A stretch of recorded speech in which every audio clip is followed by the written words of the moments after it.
Ce soir, la Première Ligue vient peut-être de décider son champion.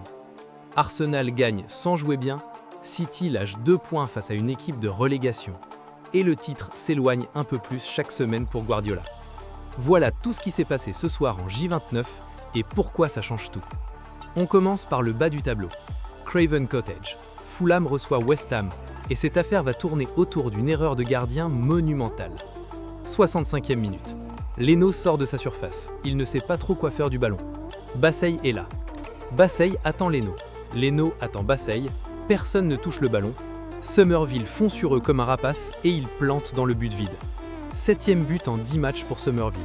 Lui qui n'avait marqué qu'une seule fois en 38 matchs depuis son arrivée à West Ham. Ce joueur est en train de sauver son club à lui tout seul. Il y a eu aussi une polémique VAR. Penalty accordé à Fulham pour faute de Castellanos sur Carney. Mais les images montraient l'inverse, c'est Carney qui avait donné un coup dans le mollet de Castellanos en tirant. Penalty annulé, Fulham foudrage. Au final, West Ham 18e mais à égalité de points avec Forest 17e. Seulement la différence de but les sépare de la sécurité. Le bas du tableau devient une jungle.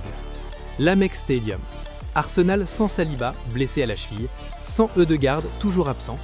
Et malgré ça, les Gunners vont prendre les 3 points. 9e minute. Timber déborde sur la droite et trouve Saka qui coupe vers l'intérieur.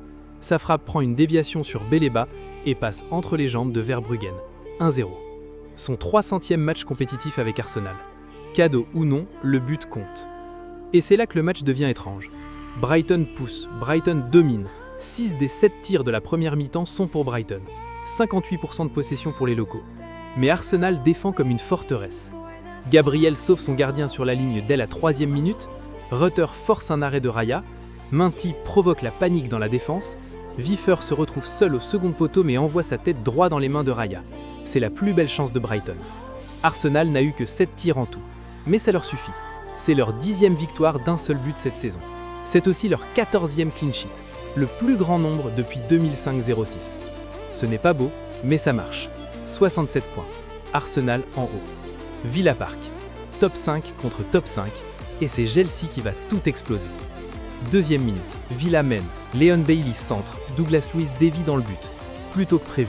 Chelsea derrière. Mais Joao Pedro va changer la nuit. 35e. Gusto déborde et centre au ras du sol. Joao Pedro glisse et tape à bout de portant. 1-1. 45 plus 5e. Enzo Fernandez perce la défense d'un long ballon. Joao Pedro arrive, seul face à Martinez et le lobe délicatement en chips. Chef-d'œuvre. Chelsea mène à la mi-temps 2-1. 55e, James tire, Martinez repousse. Palmer dans le bon placement smatch le retour. 3-1. 64e, Palmer exploite la ligne haute de Villa et sert Garnacho. Garnacho ne tire pas, il décale Joao Pedro, triplé.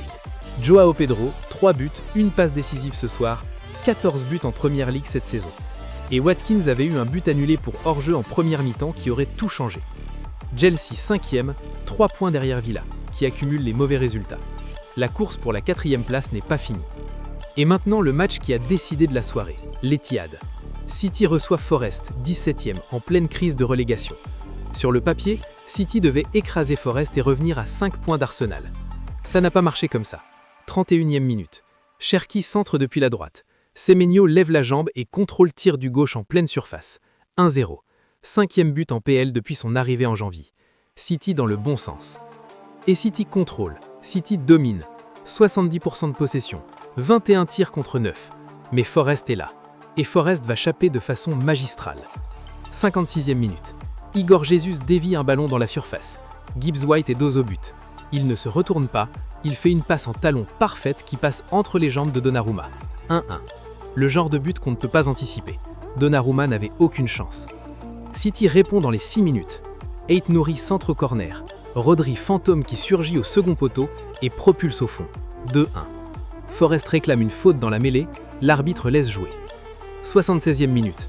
Anderson joue un 1-2 avec Hudson-Odoi au bord de la surface. 30 mètres. Il enroule, il plonge dans le coin inférieur droit. Donnarumma n'a rien pu faire. 2-3. Et là vient la fin de match la plus cruelle pour City. 90e 14. Le corner arrive. La mêlée s'installe dans la surface. Savigno propulse le ballon au fond, mais Murillo est sur la ligne, il botte le ballon en touche du bout du pied. Le dernier coup du match. Le sifflet final retentit dans les secondes qui suivent. City a tout tenté.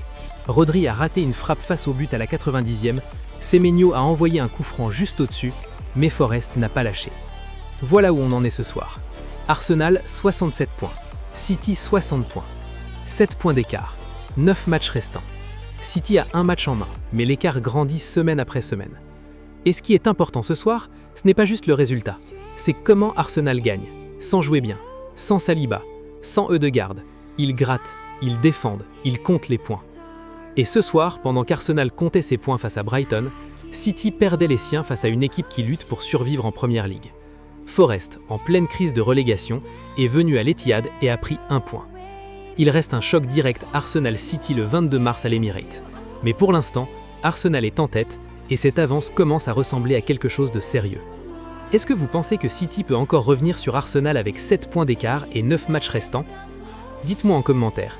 Et si vous pensez que le titre va se jouer le 22 mars, abonnez-vous, on en parlera.